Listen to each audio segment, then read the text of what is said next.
So here's a 3-year update on starting a palm tree farm for my YouTube followers that have been asking about updates for all this time.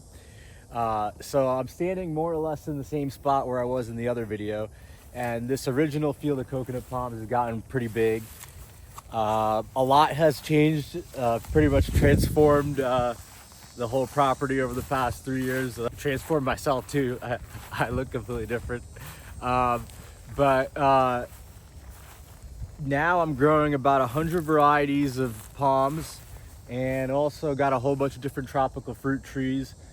So let's go for a tour, starting with this original field of coconut palms.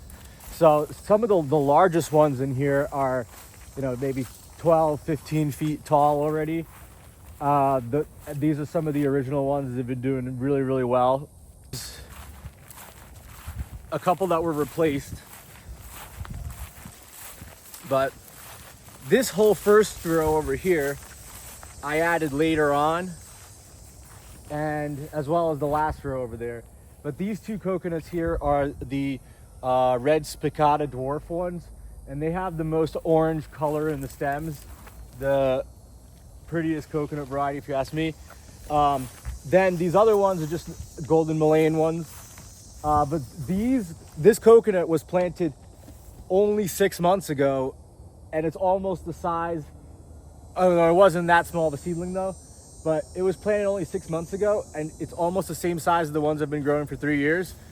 Because unlike these I planted in really rich soil and compost with mulch, elevated and all of that. So I could have potentially had these coconuts much bigger, maybe already producing if I knew what to do right away. But I've learned a lot about growing plants here and palm trees and beyond. We have a lot of sun, good weather, but the soil here is kind of terrible. It's just sand, not very nutritious at all. But I've learned how to improve it and learned a lot of permaculture techniques like growing chop and drop crops and such, composting. So let's pivot the tour a little bit to check out my tropical fruit collection. So this is soursop just planted. This is my starfruit tree. This is my lychee. I love lychee. I hope it starts producing next year. This is a longan. That's yerba mate. And this is a row of flamethrower palms, except that one's a Vicia. I've done pretty well, but I've also learned that despite what some people say, they don't really take full sun well as a young seedling. Then over here I have my guava tree, and then there I got 2 mango seedlings. My attempts at growing mangoes, the first one I planted was destroyed Hurricane Ian. And then the second one, I planted a very large one with fruit on already, and it promptly died. So just gave up on that and just planted a couple seedlings somebody gave me. This is my tamarind. Ignore this brown papaya, I will water it. Then after 3 years, I finally got some bananas. And it's possible to get bananas much, much sooner than 3 years, but that all has to do with improving the soil. So check out this bunch of bananas. It's getting there. I'm not the biggest fan of bananas, but homegrown ones are gonna be way, way better than anything from the store, like it usually is. And I've also been harvesting papaya that I planted 3 years ago. Is finally producing, and it's delicious. Way better than anything from the store. The sugarcane over here was already here, but everything else I planted. This is a Dipsis pimbana. I love growing these. They're very easy and much cooler than some of the more common species. This is my Cupernusia phalensis. It's been in the ground for a couple of years, and it's slowly getting bigger, but slow and steady. This is my giant milkweed. Butterflies love those. I planted these 2 royal palms outside the gate. They're getting bigger. They're doing well. They're native. Pretty easy to grow. Next, we'll take a look at the first container nursery area I started. So I have multiple container nursery areas, and container palms is the preferred way of growing them. They're movable. You don't have to worry about digging them out for anything except something that a landscaper would buy that's ready for like install at a new construction site. So I've learned a lot about irrigation and nutrition of the plants, and I'm still learning, but this area is the first container nursery I started. Then I got a couple other areas. I've been at this in pretty much all my free time, and I'm only using it less than 1 acre for farming, but every year it grows. So let's just show you just a little bit here and there what I'm growing here. This is Cocothrinax hirorami. This is Sadakentia. It's a palm from the Ryoko Islands in Japan. I got Dipsis lanceolata, Dipsis pimbana, or I know they renamed it to Chrysalidocarpus, but I refuse to acknowledge that. So here's some spindle palms. I bought these as little seedlings, but they've been growing very slow for me relative to other people, but it's okay. I probably just won't grow them in the future. Then a little bit of everything here. Got some triangle palms, fishtail palms, Christmas palms, and some more rare stuff like different Cuprinicias, like these right here are Cuprinicia macroglossa, but it's going to be years until they look like the Cuban petticoat palm. Some Cerebus, and also some mule palms, some Tychosperma. I don't know what else. This is Sable Lisa. These have fused leaves. It's like a mutant version of the Sable palmetto. Some common stuff like solitaire palms, and then some less common stuff like this is Acrochromia crispi, and this is called the Cuban belly palm, and it's a strange looking palm that's covered in thorns. The trunk is covered in thorns, and it has like a swollen trunk, a really weird freak looking tree. My Canary Island date palm. I'll also show you some of my garden here, just landscaping. Some plants that I really like are ornamental gingers. This one's a lobster claw. This one's alpina or heliconicas. Over here, this is my bromeliad collection, and also this variegated monstera is actually doing so good. It's fruiting. I'm about to try monstera fruit for the first time. The scientific name of the common monstera is Monstera deliciosa, so it has to be delicious for them to call it that. But this one's Monstera borsigiana. So I don't even know the names of all the bromeliads, but I'm just trying to collect them all here. They're very, very low maintenance, easy to care for. Great like filler. And pineapples are a bromeliad too. So here I just recently planted a sugar apple, probably need to water it. There's a ice cream bean seedling. This is my purple star apple. I've never tried one, but hopefully it has some fruit soon. Got pineapples, mint. And this is my Russell avocado tree. So the first avocado tree I planted died after Hurricane Ian, but I think it was not the wind or being broken, it was just being flooded out. So I replanted this one, a Russell avocado. It's a gigantic one. It's made one fruit so far, but none this year, but it's still tiny. But I learned that avocados need to be planted a little elevated. They like a lot of organic matter. They don't like chemical fertilizers. Next is this area is sort of my shade palm nursery area. And if you check out, I got this gigantic flamethrower palm. It just had a new leaf, but it's already fading to green. But you can still see a little bit of purple, red up there. And this is the watermelon form. This one is available. It's about 11 feet tall. So let's see what else I got in here. So this is Heterospatha elata. I got only a handful of these, but such a cool palm. And like nobody's ever heard of it. It grows really tall, but stays like skinny and self-cleaning. The leaves and the new leaves are not red, but copperish. Then I got some Sadakentias, a Talipot palm, Aphanes, seashore palms, which I actually like the sun. This is a snake fruit, or Salaka zalaka. It's I never tried the fruit, but it's a very spiny palm with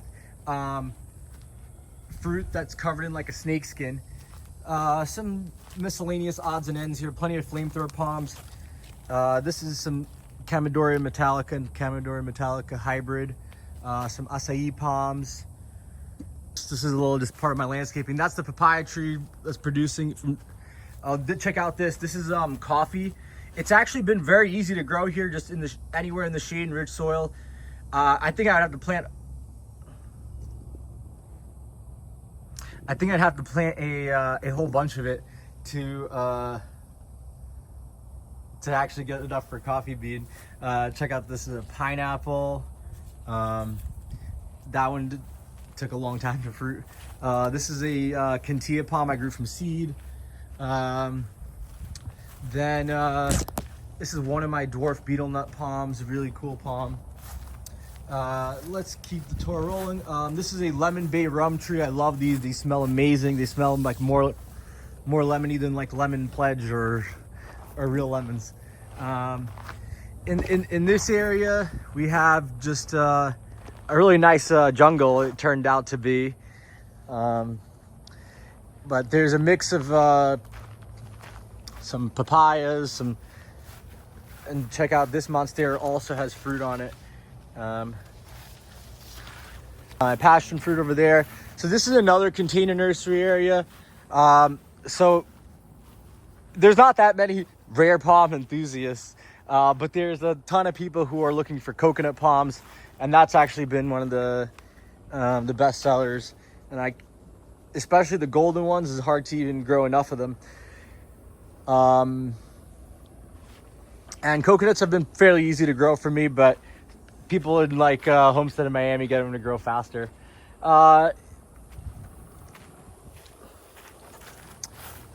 So here I have some Arenga inglari, which is a dwarf sugar palm. I have some giant fishtail palm, Caryota obtusa, Thailand giant. This is one of them. Really, really cool palm. These are available. Some varieties of Cocothrinax, some Adelaide seedlings, my jackfruit that's never made fruit. And this is my Adelaide cahoon, or the American oil palm. These get absolutely gigantic, and it's a third year in the ground. It's getting bigger. It's pushing. I mean, I can't wait to see a 30-foot long leaf, but hopefully that'll be soon. So this past year, I also built a greenhouse because there really was a necessity for the ultra tropical rainforest type of species. I've never seen a frost here, but it's come pretty close to freezing a bunch of times actually. And when it comes really close to freezing, even temps in like the 40s is just no good for some really tropical species like say Calyptocalyx elegans, or anyone Prochardia pacifica, and they're still worth growing. Here I have some of the most rare stuff I have. So I got some Lacala palata, some Wangyai seedlings, lots of flamethrower palm seedlings, Tychosperma lineari, Verschef Feltia splendida.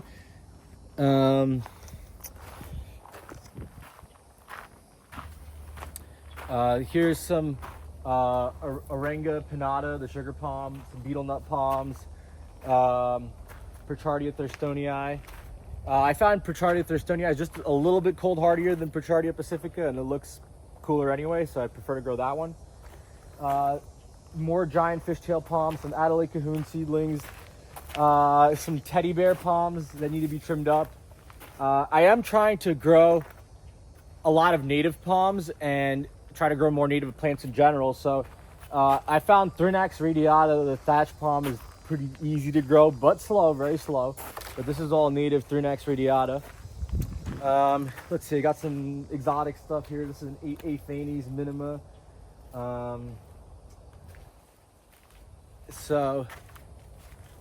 Let's see, I do want to show the whole tour.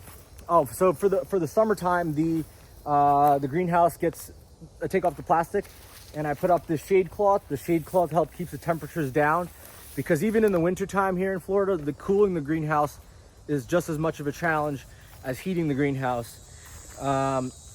And I was able to heat it with just some propane heaters last winter to try to keep it above 50 degrees. It wasn't too bad. So here I got a whole line of Thurnax radiata, trying to get these to a 15-gallon size. Some royal palms. And you totally can't see it on video, but I'm being eaten up by mosquitoes. But I've gotten a little bit more used to it. Here's this Agaussia princeps. This is a Cuban bottle palm.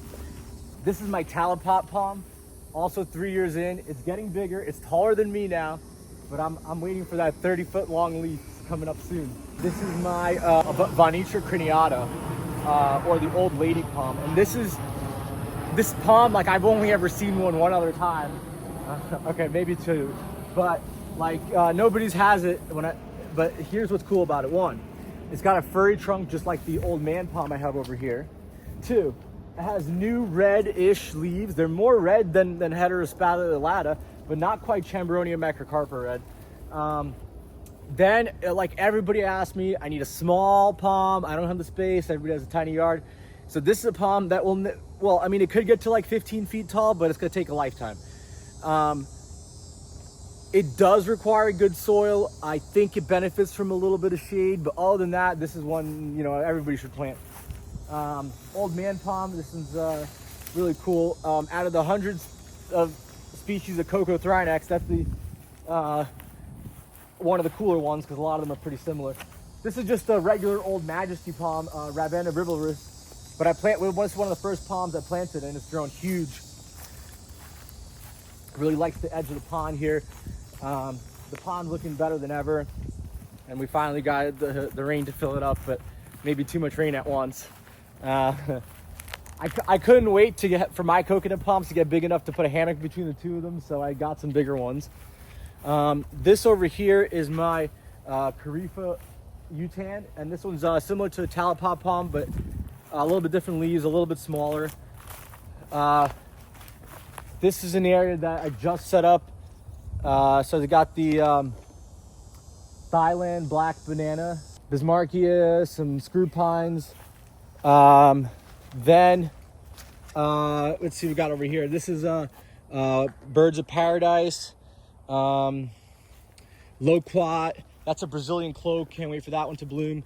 This is a little Cocothrynax spiza, and this is another really unique Cocothrynax that has a bulge in the trunk in the middle.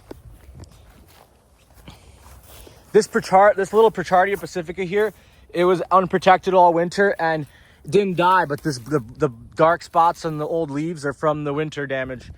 Got a little. This area was just planted, but Sable Lisa, red lobster claw ginger. Let's see. Then the most rare palm in my whole collection is got to be this one right here. And it's still tiny, but it's getting bigger every day. But this is the Raphia farniferia, or farnifer, and Raphia regalis, which is very closely related and might actually have the same length of the leaf. Raphia regalis has the world's longest leaf that could get up to 66 feet long. But could you just imagine one leaf that's 66 feet long? That is ginormous. And I've actually seen one or a couple times, and they do get that big for real. So I do have a website now, rarepalmranch.com, and have over 100 species of palms available. So come check us out, Rare Palm Ranch in Fort Myers, Florida.